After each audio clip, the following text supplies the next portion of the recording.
V കുഞ്ഞികൃഷ്ണനും T K ഗോവിന്ദനും ഒക്കെ വർഗവഞ്ചകരെന്ന് പറയുന്നത് ശരിയല്ല. പാർട്ടി വിട്ടു പുറത്തു പോയ പലരും വർഷങ്ങൾക്ക് ശേഷം തിരികെ വന്നിട്ടുണ്ട്. ഇവർ രണ്ടുപേരും അങ്ങനെ തിരികെ വരാൻ പിന്നീട് സജ്ജരായാൽ പാർട്ടിയിലെടുക്കുന്നു. അതൊന്നും എനിക്കറിയുന്ന കാര്യമല്ല. ഈ കാര്യങ്ങളെല്ലാം ഏത് കാര്യങ്ങളും പാർട്ടിയിൽ ചർച്ച ചെയ്ത് തീരുമാനിക്കേണ്ട വിഷയങ്ങളാണ്. പാർട്ടിയുടെ മുമ്പാകെ ഒരു വിഷയം വരുമ്പോൾ ആ വിഷയം അതിൻ്റെ നാനാവശങ്ങൾ, ഗുണദോഷഫലങ്ങൾ പാർട്ടിയുടെ ഘടകം ചർച്ച ചെയ്ത് അതിൻ്റെ അടിസ്ഥാനത്തിൽ നിലപാടിലേക്ക് എത്തിച്ചേരേണ്ടതാണ്. അങ്ങനെയാണ് ഞങ്ങൾ നിലപാട് സ്വീകരിക്കുക.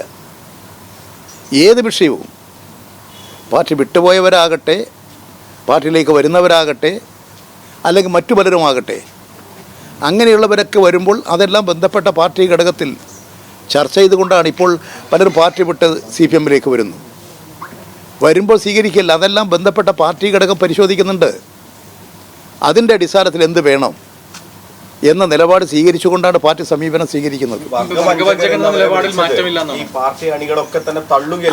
അതൊക്കെ ഓരോ ഘട്ടങ്ങളിൽ ഉണ്ടാകുന്ന വിഷയങ്ങളാണ്.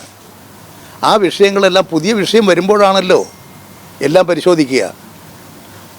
ആ വിഷയങ്ങൾ പരിശോധിച്ചുകൊണ്ട് ടി കെ ഗോവിന്ദൻ ജയിച്ചതിന് ശേഷം വിനോദ് കോടിയേരി ബാലകൃഷ്ണന്റെ വീട്ടിലേക്കാണ് പോയത്.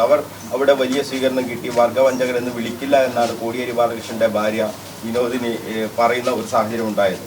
അതിനൊന്നും മറുപടി പറയേണ്ട ഒരാളാണോ ഞാൻ? എനിക്കെന്താ അതുമായി പറയേണ്ടത്? അല്ല, അത് ഞാൻ പറയുന്നത് ഒരു വീട്ടിലേക്ക് പോകുന്നു, കാണുന്നു, ബന്ധപ്പെടുന്നു. അതൊക്കെ ഇപ്പോൾ എൻ്റെ മുമ്പിലൊരു ചോദ്യമായി വന്നു ഞാൻ മറുപടി പറയേണ്ട വിഷയമാണ്. ഞാൻ കാണുന്നില്ല. വി കുഞ്ഞികൃഷ്ണനും ടി കെ ഗോവിന്ദനും അവർ ചില വിഷയങ്ങൾ ഉയർത്തിയാണ് പാർട്ടി വിട്ടുപോയത്. അവരുടെ നിലപാട് ശരിയാണെന്നല്ലേ ജനവിധി തെളിയിക്കുന്നത്? അവരുടെ നിലപാട് ശരിയാണെന്ന് അവർ തെളിയിക്കുന്നു. ആ നിലപാടല്ല. ഞങ്ങളുടെ കാര്യങ്ങളാണ് ഞങ്ങൾ വ്യക്തമാക്കുന്നത്. അവർക്ക് അവരുടേതായ കാര്യങ്ങളുണ്ടാകും, ഞങ്ങൾക്ക് ഞങ്ങളുടേതായ കാര്യങ്ങളുണ്ട്. പാർട്ടിയുടെ നിലപാടാണ് പാർട്ടിയുടെ സമീപനം. ഇ പി ജയരാജൻ വൻ ഭൂരിപക്ഷത്തിൽ വിജയിച്ച സ്ഥലമാണ് മട്ടന്നൂർ. കഴിഞ്ഞ തവണ 60,000 സംസ്ഥാനത്ത് ഏറ്റവും കൂടി ഭൂരിപക്ഷമാണ്. അത് 14,000-ലേക്ക് എത്തുന്നു. പയ്യന്നൂരിൽ 1,00,000-ഓളം ഉള്ളത്, അതും 6,000 വോട്ടിന് UDF സ്ഥാനാർത്ഥി വിജയിക്കുന്നു. അങ്ങനെ പാർട്ടി വോട്ടുകൾ വലിയ തോതിൽ ചോർന്നു. ഞാൻ പറയുന്നത് ഈ 2 മണ്ഡലത്തിൽ മാത്രമല്ല. അല്ലെ, ചോർന്നു പാർട്ടി വോട്ടുകൾ ചോർന്നു. പാർട്ടി എല്ലാം അത് തന്നെയല്ലേ, ചോർന്നതല്ലേ. ഇപ്പോൾ മറ്റു പല മണ്ഡലങ്ങളിലും എങ്ങനെയാണ് ചോർന്നതല്ലേ. അഴീക്കോട് ഞങ്ങൾ കഴിഞ്ഞ പ്രാവശ്യം ജയിച്ച ഭൂരിപക്ഷമില്ല, വളരെ സുമേഷിന് ചെറിയ ഭൂരിപക്ഷമല്ലേ ഉള്ളൂ. എല്ലാ മണ്ഡലങ്ങളിലും വോട്ട് ചോർന്നില്ലേ. ഞാൻ തൃക്കരിപ്പൂർ ചോർന്നില്ലേ. ഏത് മണ്ഡലത്തിലാണ് ചോരാതിരുന്നത്?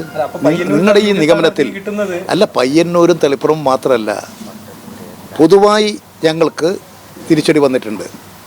ആ തിരിച്ചടിയുടെ കാരണം എല്ലാ മണ്ഡലങ്ങളും ഉൾപ്പെടെയുള്ള കേരളത്തിൻ്റെ ആകെ സ്ഥിതി, അതാത് സ്ഥലങ്ങളിൽ പ്രവർത്തിക്കുന്ന പാർട്ടി ഘടകം, അതിനെ നയിക്കുന്ന പാർട്ടി ഘടകങ്ങൾ, അതിനെല്ലാം ക്രോഡീകരിച്ച് കിടക്കുന്ന പാർട്ടി ഘടകങ്ങൾ, ഇവരുടെയൊക്കെ അഭിപ്രായത്തിന്, പരിശോധനയ്ക്ക്, ചർച്ചയ്ക്ക് വിധേയമാക്കി അതിൻ്റെ അടിസ്ഥാനത്തിലാണ് ഞങ്ങൾ എന്താണ് സംഭവിച്ചത് എന്നുള്ള നിഗമനത്തിലെത്തുക. ഈ തളിപ്പറമ്പിൽ CPM സംസ്ഥാന സെക്രട്ടറി ഒഴിയുമ്പോൾ ഭാര്യയെ അവിടെ സ്ഥാനാർത്ഥിയാക്കി വെച്ചു. ഇത് വലിയ രീതിയിലുള്ള ചർച്ചയാണ്. ഇതൊക്കെ ബാധിച്ചിട്ടുണ്ട് എന്ന് തന്നെയല്ലേ ഈ ഫലം വിലയിരുത്തുമ്പോൾ മനസ്സിലാക്കേണ്ടത്? അതിൽ എല്ലാ കാര്യങ്ങളും ഈ ചർച്ചയുടെ അടിസ്ഥാനത്തിലാണ് ഞങ്ങൾ ഈ രൂപീകരിക്കുക.